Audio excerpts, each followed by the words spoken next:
Colorado, the home of many beautiful things, buildings, nature, people, culture.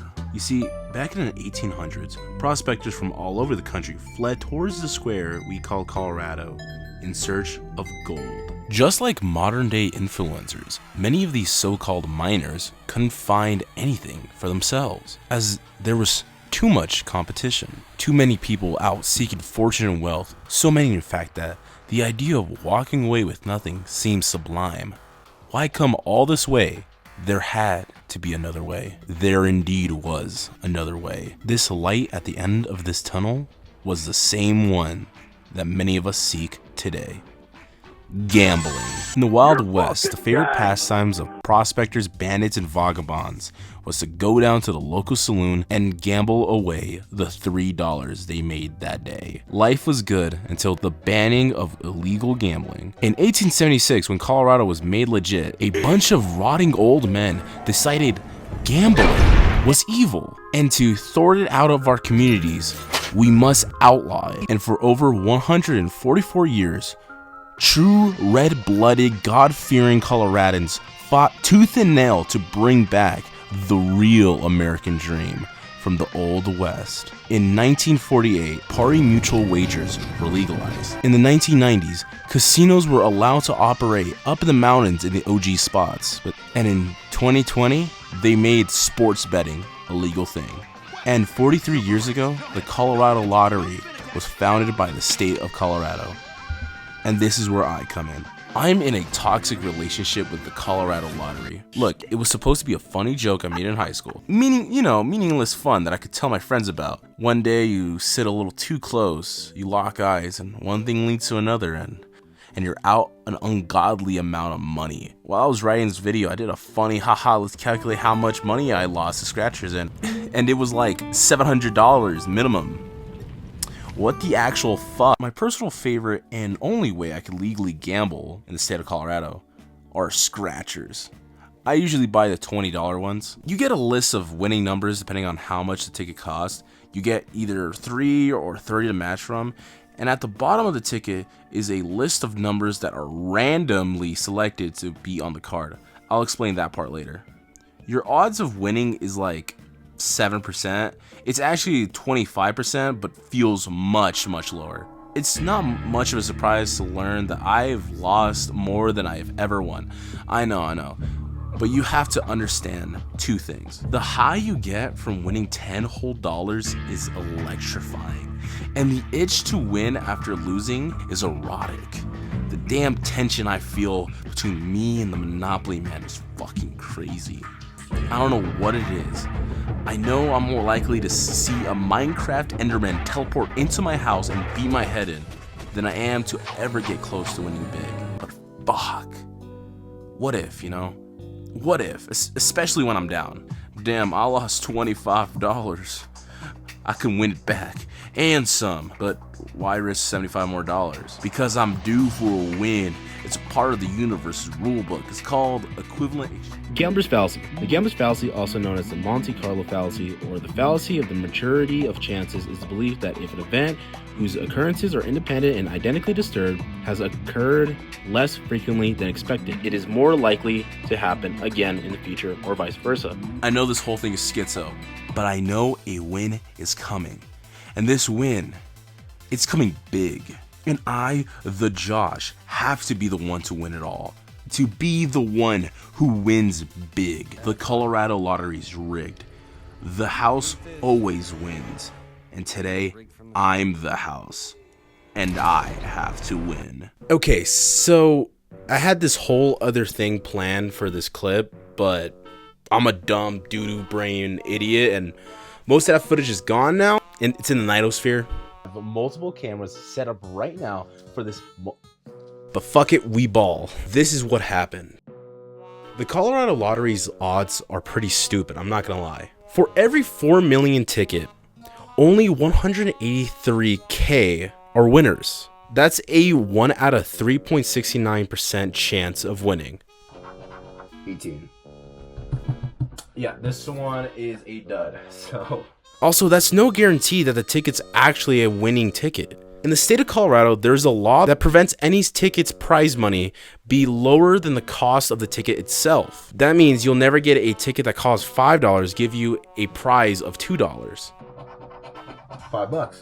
Okay, so we've made our money back with this card. Them's the rules. But that means a lot of the time you just break even. A tie of sorts. In football terms, it's like getting a tie. This next line is a quote. It's like kissing your sister. Good, it's a girl. Bad, it's your sister. This is a real thing someone told me. And I also blame Jared Stidham. This is your fault, Jared. Anyways, breaking even sounds annoying, but when you're losing, you kind of wish that you were breaking even. I knew this endeavor was going to be really expensive. I just didn't realize how expensive it's actually going to be. Remember when I said the house always wins? I wasn't lying. There's this thing I picked up throughout my years of scratching. The people who run this game hate you. I know this because of a cheeky thing my pattern recognition caught onto. Alright. Look right here. Deadass, stare at the screen. You notice how all of these winning numbers look normal? Well, that's where they get you. Because as soon as you start scratching, your numbers start to look familiar. It's always one number off. One number. I wish this was me being schizophrenic, but no, this is a real thing I have witnessed. If I'm looking for a 33, I get a 32. If I'm looking for a 12, I get an 11. If I'm looking for a 21, I get a 22. It's so common that at this point, when I scratch the first 2 rows, I can tell if the ticket's gonna be a dud or not. Let's see if we get anything. Alright, so right off the bat, you see 21. The reward would have been $100,000. I've never seen this prize on any winning number. So yeah, let's see where we're going towards. 38. Alright, guys, this is over. Guys, it's already over. This ticket's already a dud. Yeah, this one is a dud. So we're down $5. The only reason I keep it pushing is because the fact that it's rigged means that there's some tickets that aren't rigged. Some tickets must be winners, right? There's this one trick a gas station employee taught me once. If a ticket has this weird little misprint on it, that like white strip on the bottom of the ticket or on the top, yeah, the ones that your peepers are catching on to right now, if that ticket has that line, it means that that ticket or the next one will be the winner. This method has a 1d4 chance of actually turning out with a win. So pretty much what that means is that it does not work at all. It just doesn't work. Because as we already talked about, your chances of winning the lottery is 1d3.69. But the thing is, sometimes you win. Alright, so this is actually a winner. This is actually a good one. This is our first W. We are back up. We're still in the negatives. We're actually good. I'm actually gonna put this one to the side. That's our winning pile. Oh, and look at that. Right there, the misprint. You see, guys? Remember I was telling you about the misprints? And that right there is what keeps the big ball rolling. There is a sadness that does come from an evil like this. Gambling in this format doesn't feel wrong. It's like spitting for gobblegums on Black Ops 3. But once you start leaving the hangout with friends multiple times to spend the last of your money on lottery tickets, it starts to get really sad really quickly. But the thing is I get it. It feels like an easy way out. You just spend $5 to gain a chance to cash out hundreds, even thousands of dollars. A long time ago, a while back, my retail job was giving me 0 hours. And I couldn't find a job anywhere. I couldn't find one. And it got to a point where the only source of income I had was winnings from the lottery. And it got so bad that I remember this one time, I got a rejection letter from a job. And as soon as I got that information that I got rejected from this job, I went out and I went to the gas station and I bought myself a ticket. And I remember I won $50 from that ticket. I won $50 whole. And I just remember thinking to myself, wow, it is easier to win the lottery than it is to find a job. If you take a big walk from your big house down the street, go over yonder to the local gas station and buy yourself a ticket, then journey all the way back home, you are more likely to get struck by lightning 7 times over than you are to ever win big. We made our money back, guys. $48, guys. We got $48 back. Let's go. We got 48 bucks out of 100. This video costed $52. This video cost me $52. Let's go. At the end of this adventure, I didn't manage to break even. I'm down $40, and that's okay. You just gotta pack your bags, pull yourself up by your bootstraps, and just know that it'll be. What in the goddamn? No, it's not. Your face isn't doing that weird thing. Yeah, but like, didn't we use Wiggle that one time? No! Okay, but like, what do you want exactly? You're right, Boner Nix, but I don't have anything else to scratch. I played all my tickets.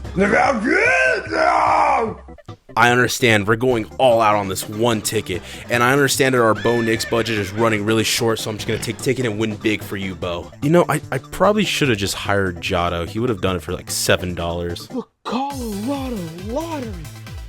This is it, guys. We're gonna win this, guys. This is it. The winning numbers are 49, 54. All right, so it's 49. Okay. It all leads up to this. The first number. 41. 41. 42.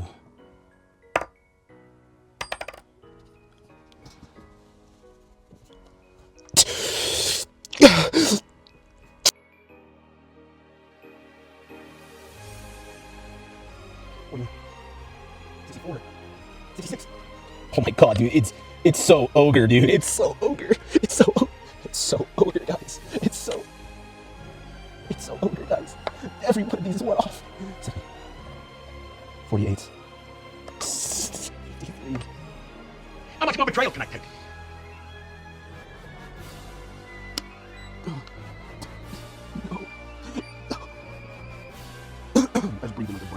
And so, the Josh who cheated his own wallet in the cemetery he calls his bank account failed to cheat poverty once again, and the Mile High Wasteland stayed the same. The house always wins. Don't gamble, guys. Unless you want to. I don't know, I'm not your dad. This video cost me $150. Till next time. That's the video, bye.